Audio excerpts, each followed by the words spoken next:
Welcome to the Functional and Integrative Medicine Podcast. This podcast is all about exploring root cause medicine, showcasing the power of this approach, and inspiring other medical providers to follow this incredible path. I'm your host, Ginger Allen, and founder of Your Medical Liaison, a medical marketing agency working with medical providers since 2012. My passion for root cause medicine and provider advocacy drives me to help medical providers who have incorporated functional and integrative medicine into their practices. So let's dive in. Today's guest is a powerful and often overlooked dimension to functional and integrative practices, business strategy, which is rooted in purpose and sustainability. I'm so excited that Joanna Sapir is a business strategist who helps holistic and integrative practitioners build value-driven practices that are both impactful and profitable. With over 20 years of experience as a teacher and trainer, Joanna specializes in guiding providers who use multiple healing modalities, from physicians to coaches, to create structured client journeys, enroll long-term committed clients, build steady, reliable income streams. And her approach helps practitioners move away from burnout and inconsistent cash flow towards clarity, confidence, and a thriving business that aligns with their mission. She's the host of the Business Revolution for Practitioners podcast, a sought-after mentor in the wellness world, and a fun fact, a U.S. Masters national champion in Olympic-style weightlifting. In this episode, Joanna shares practical tools and mindset shifts that can transform the way you run your practice, so you can serve your patients more powerfully and grow a business that supports the life you want to live. So let's get into it. Hi, Joanna. Welcome to the show. We're so excited to have you. Thanks, Ginger. Looking forward to talking today. This is great. So yes, once in a while we get somebody that comes in from the business perspective to really help our practitioners. And so super excited to have you on the show. Let's go ahead and find out, give us a little background about you. Like, tell us about your journey. How did you go from teaching and becoming a business strategist to working with holistic and integrative practitioners?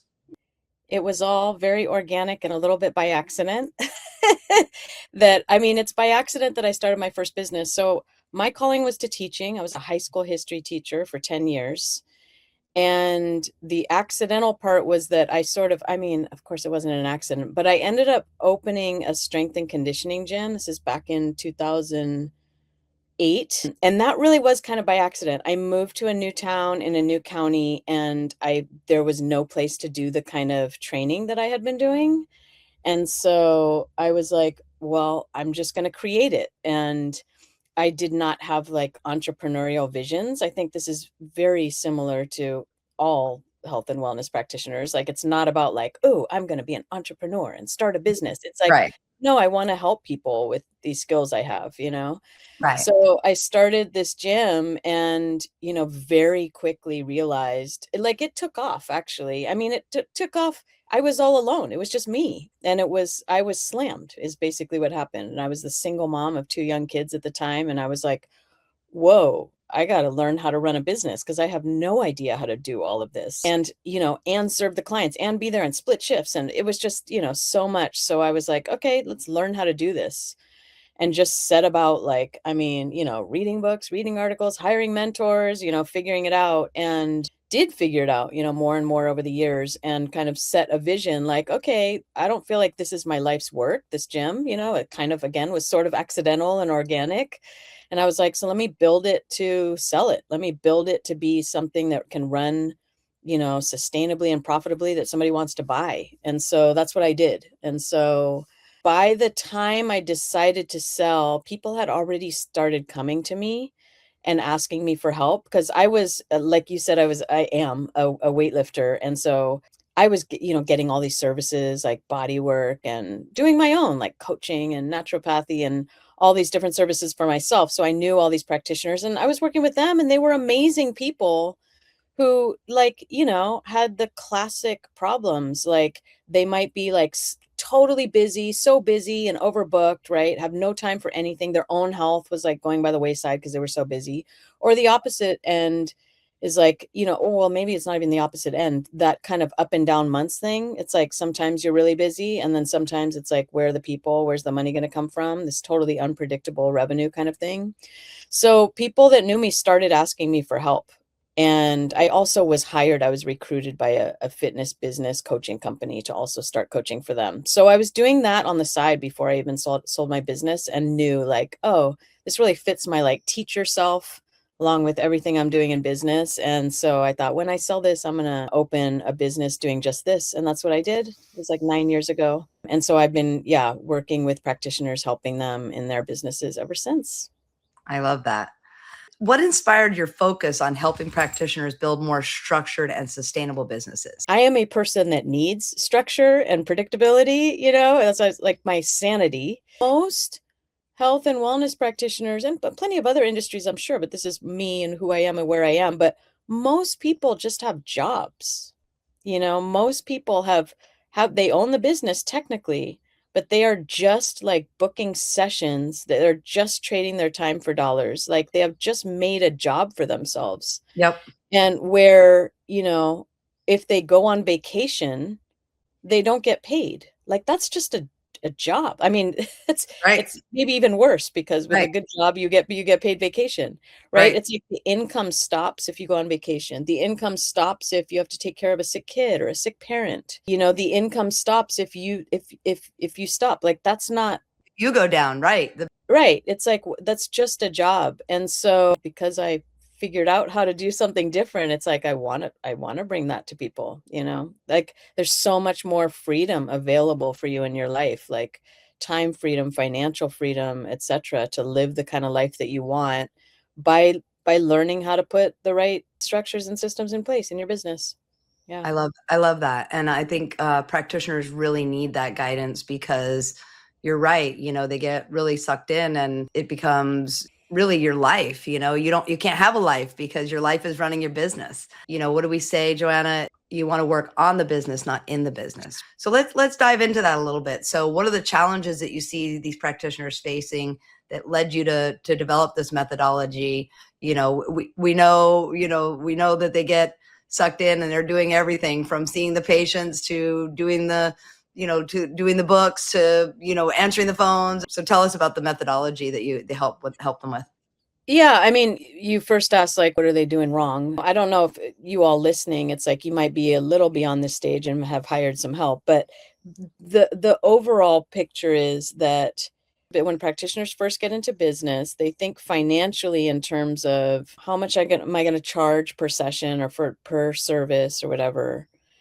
And I mean, for one, their prices are often made up based on what they see other people charging or what they think is appropriate for the market. It's not based on sustainability of the business. It's really kind of made up, right?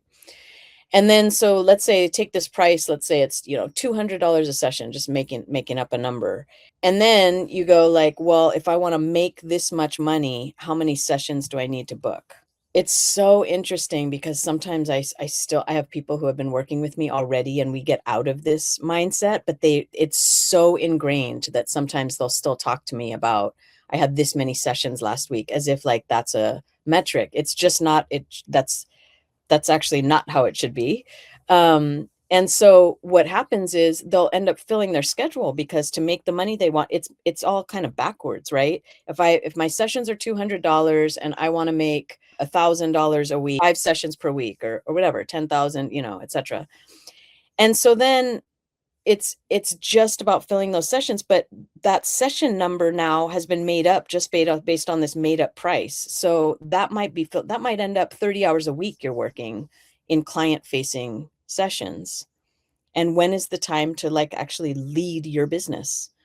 When is the time to actually be the leader and step into the vision, and how am I going to do this? And then worse is like, well, I want to make some more, or I need to make some more. I had shortfall last week. I need to make some more. So then they're just trying to book more hours. That's even more time, right? Away from actually leading things.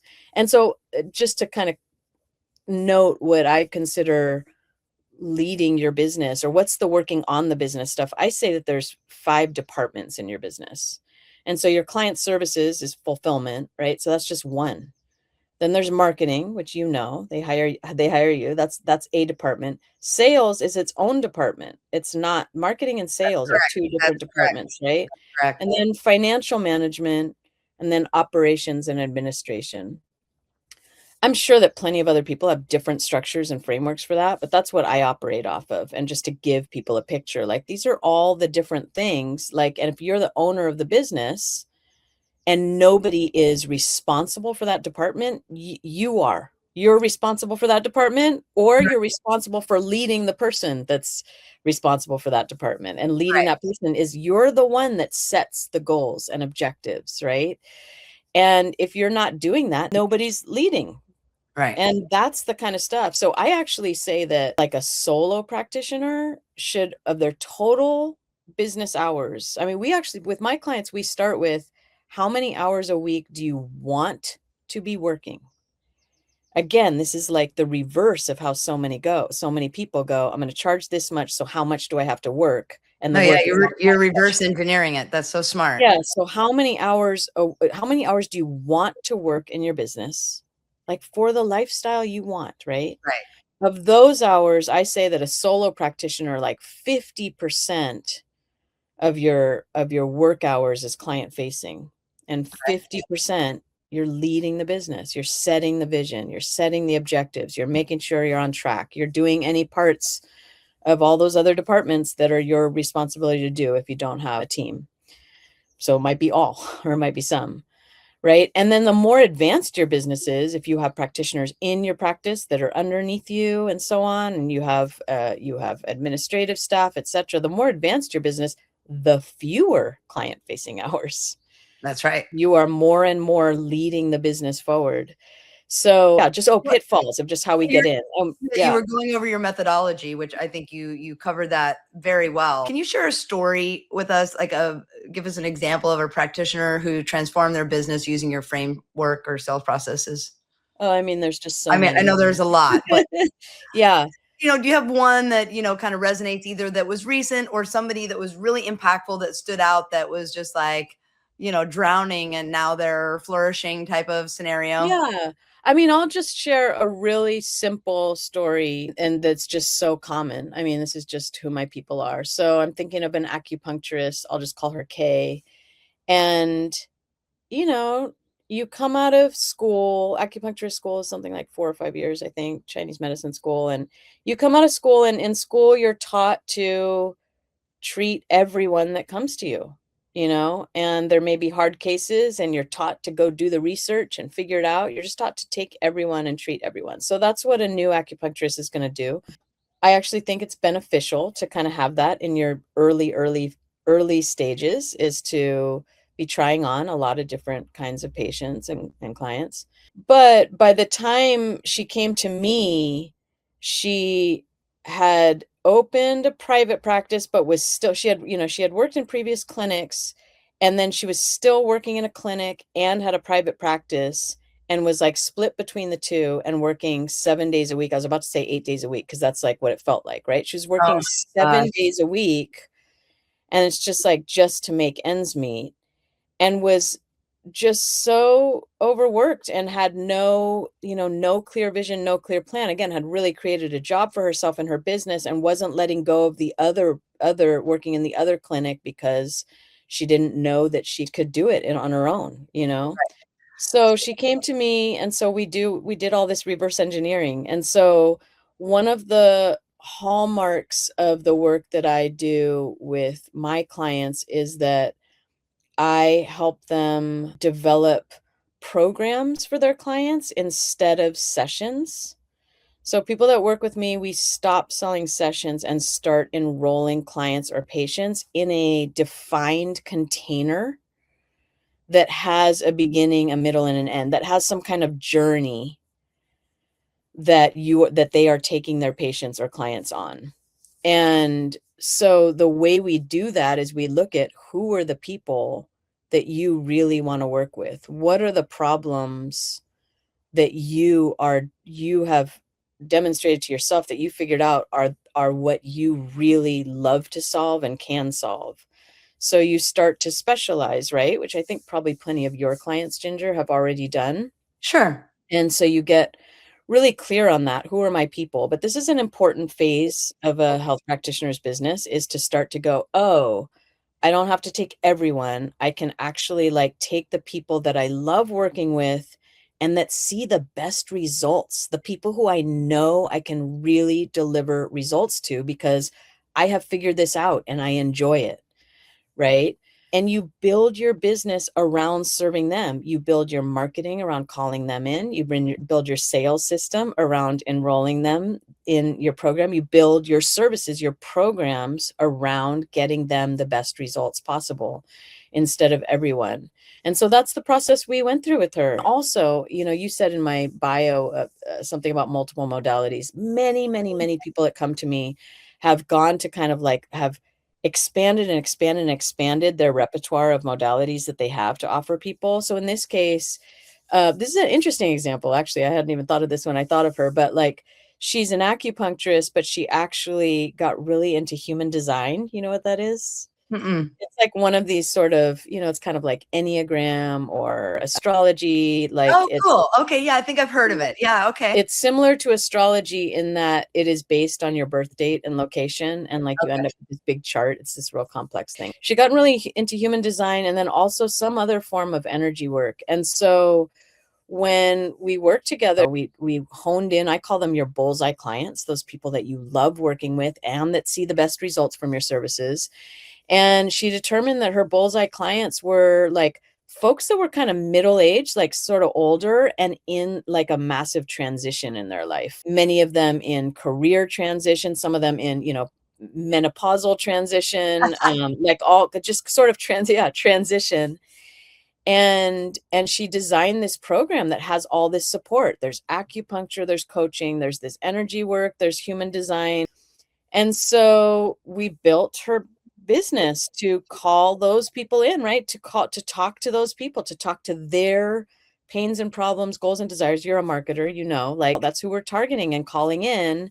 And then we build her sales process. So that's kind of the second piece of my kind of hallmark training is designing programs and then learning a sales process. And I have no idea, all of you listening or your audience listening, how many people actually have a sales process, but what's I could tell you, not many. no. What's so standard Clinicians by nature are too busy being clinicians to think about setting up sales processes and stuff like this. I love that. Right, it's just book the appointment. It's just like book the appointment online, or there's you know what way I mean? more. Like, There's way more to it than book the appointment. right. That's what most people kind of come to me with. Or sometimes there's like they'll have a website that you go, this is like the before somebody works with me is like their website has, let's say in the case of the woman I'm just talking about that I'm calling Kay, you know, she might have had, I don't remember if she did, but this would be anybody. She would have had like her website with all those different types of appointments. Like it would have been like acupuncture session, human design reading, with like a book a session button. Right. And that feels like they think that's efficient. That feels efficient. I don't have to like talk to them on the phone and book the call or whatever. But for a patient I'm coming and I'm like, I don't know what these are and I don't know what I need. Like, I know what's wrong with me. I know what's happening. Like my shoulder hurts. Do you know what I mean? Like that's going on. But I don't know what I need. Right. And I'm just supposed to pay for it. Like, is this going to help me? But then particularly when you go into program design, the sales process is really has multiple objectives. But the first objective is for you as the practitioner to determine, is this person somebody that I can help and get results for and want to work with? So it's not just about like making the sale and getting them in. It's making sure they're an aligned client. This is after we've determined who are your bullseye clients. So that's who you're looking for. Right. And, when somebody's not an aligned client or has a problem that is just like not in your wheelhouse, that is not your specialty, that is not what you do, you kindly refer them to somebody else. Like that's why we have networks of other practitioners, refer them to where they're going to be served best. So the sales process I teach always involves a consultation. It's a multi-step process, but it's a consultation. Again, that consultation is not like just to get the sale. It is like this full. It's like an interview process And there's an you're assessment. interviewing them to make sure they're a good fit for you too. Yeah, they understand what you do. That's right. And it includes an interview. You're interviewing them. Correct. But it also includes an assessment where the practitioner is doing some form of assessment to determine what's actually going on here so that I can determine the course of treatment. what is actually needed here, and is that course of treatment what I do in my programs, right? And you're explaining to the prospective client as well, like, here's what I see is going on. So the interview assessment, like the assessment might be hands-on, might be physical, etc. But you're saying, here's what I see is going on. Here's what I recommend as your course of treatment or your course of development, whatever. This could be coaches or something. Do you know what I mean? Here's what I recommend to address what you're coming to me with. And you're laying that out, and it's like beneficial to them, even if they weren't to work with you. Do you know what I mean? Like, they're hearing your assessment from your perspective of what's going on and what they need. And when that matches, when you're saying what they need matches what you provide, it's just such an easy flow. It's like, oh, great, I get it. And now they're joining your program with this full understanding of exactly what we're doing together. Right. Because you've just laid that all out. And I should be clear, it's like, you're not pitching them like, we're going to do this and this and this. It's just like, here's what I think you need. Right. And yes, I provide this. Right. You know, you're a fit for the work that I do. Let's, why don't you ask me any questions you have now about, to decide Right. whether you'd like to work with me and proceed with this. That may not even need to happen because you've done such a good job of making sure that they understand what they're going to get from your program, that it really isn't even a sale anymore. It's just isn't organic. Yeah. There's never a pitch. I call it no pitch selling. Yeah. No pitch. There's no pitch. It's, hey, this is what your issues are. This is what I do. I can help you, and you're going to get better, and you're going to be happier. So rounding out Kay. So yeah, you got Kay's program set up, and you got all of her sales processes.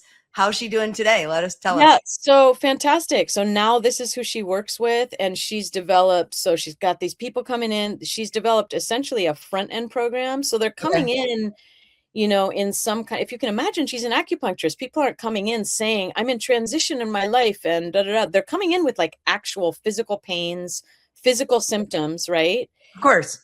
And so she's carrying them through what we call it your front end program, where it's kind of a shorter, more intensive duration. And then people end up graduating from that and she created a back end program that actually has a group component to it. And they do these retreats every quarter. I mean, this is like really innovative. Like, this is like an acupuncturist, right? And they're doing like quarterly retreats, like with her clients and doing all this stuff. And her back end program is just growing and growing and growing. And it's leverageable because it has this group aspect. They do get one-on-one sessions, but it's more scalable, I should say, right? Because there's some group component to it. And so that the back end program is sort of an ongoing maintenance thing. So that's 6 or 12 months at a time. And so that's just growing and growing and growing. If you can imagine, that's growing this like solid chunk of predictable revenue for 12 months into the future.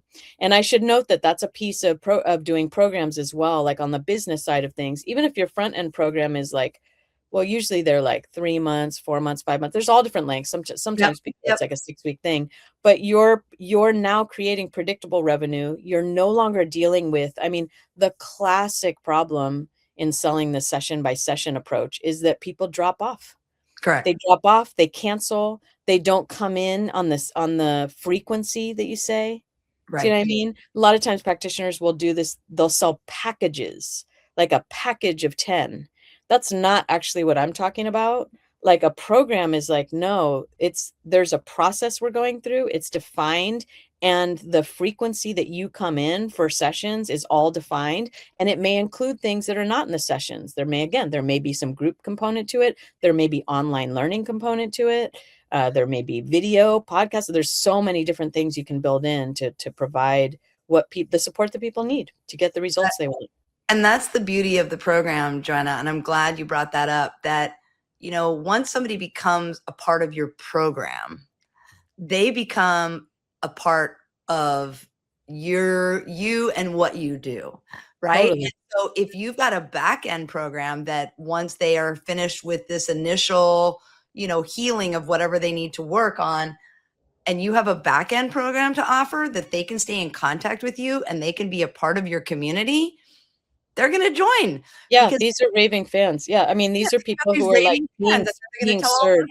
Their friends about you, and they're going to come and join your community. So I love that you're doing that, and this is so empowering for practitioners too, to avoid the burnout that so many of our practitioners are facing with this turn and burn, freaking, sell a package or sell a session. Sell as much as you can and then could try to fulfill them. Yeah. So It's I not, didn't mention, it's not sustainable. yeah, what I didn't mention, of course, we did all the initial work again with her of how many hours, she was coming working 7 days a week. How much do you want to work? We do 50%.